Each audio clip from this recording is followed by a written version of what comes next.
লেবাননে হামলা চালিয়ে হিজবুল্লাহর শীর্ষ সামরিক কর্মকর্তাকে হত্যা করায় সামরিক বাহিনীর প্রশংসা করেছেন ইসরায়েলের প্রধানমন্ত্রী বেঞ্জামিন নেতানিয়াহু।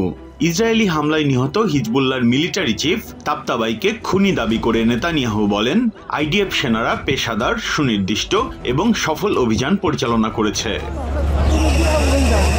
রাষ্ট্রীয় টেলিভিশনে প্রচারিত এক ভিডিও বার্তায় নেতানিয়াহু বলেন, সশস্ত্র গোষ্ঠীটি নির্মূল হলে লেবাননের সঙ্গে ইসরায়েলের নিরাপদ প্রতিবেশী সুলভ সম্পর্ক গড়ে উঠবে। হিজবুল্লাহকে নিরস্ত্রীকরণে অব্যাহত অভিযান চালিয়ে যাওয়ার কথা উল্লেখ করে এটি লেবাননের জনগণের জন্য ভালো হবে বলেও মন্তব্য করেন নেতানিয়াহু। আমরা হিজবুল্লাহকে ইসরায়েলের জন্য হুমকি হয়ে ওঠার সুযোগ দেব না। আমি আশা করি লেবানন সরকার হিজবুল্লাহকে নিরস্ত্র করবে। এটি লেবাননের নাগরিকদের ভবিষ্যতের জন্য ভালো হবে।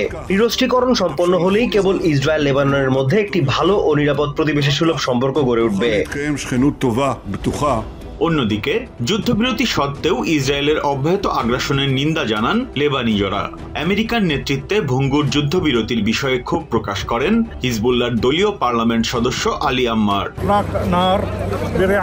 আমেরিকার নেতৃত্বে আন্তর্জাতিক পৃষ্ঠপোষকতায় একটি যুদ্ধবিরতি হয়েছিল, কিন্তু ইসরায়েলি শত্রুরা তাদের আগ্রাসন অব্যাহত রেখেছে। আবাসিক ভবন ও নিরীহ বেসামরিক জনতাকে লক্ষ্য করে হামলা করছে।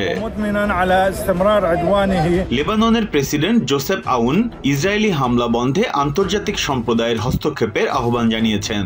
স্থানীয় বাসিন্দারা বলছেন, লেবানন শান্তির দিকে এগিয়ে যাচ্ছে। এই অগ্রযাত্রা নস্যাৎ করতেই বর্বরতা চালিয়ে যাচ্ছে দখলদার বাহিনী। স্থানীয় ব্যবসায়ী মোহাম্মদ বাজ্জির অভিযোগ, ভ্যাটিকান সিটির পোপ লিওর বৈরুত সফর বাতিল করতে উত্তেজনা বাড়াতে চায় ইসরায়েল।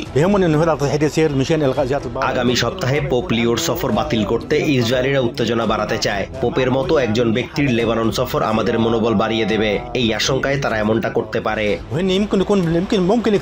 রবিবার লেবাননের রাজধানী বৈরুটের উপকণ্ঠে হারেক মিউনিসিপ্যালিটির দাহিয়ে শহরের একটি অ্যাপার্টমেন্টে হামলা চালায় Israel.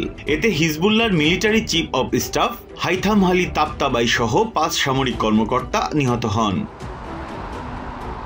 Biprajit Chanda, TVN 24 news desk. New York থেকে সম্প্রচারিত টিভিএন 24 টেলিভিশন বিশ্বজুড়ে বাঙালির কণ্ঠস্বর।